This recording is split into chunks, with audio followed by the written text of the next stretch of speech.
Huwag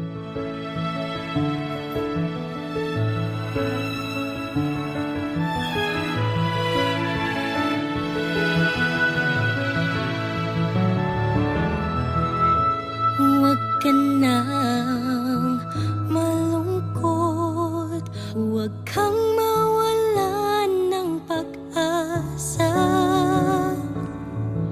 Huwag kang tumigil sa iyong laban, dahil hindi mo malalaman ang hamon ng buhay kung hindi mo susubukan. Huwag kang matakot, nandito lang ako. Bukas sa'yo ang aking puso, hindi magbabago.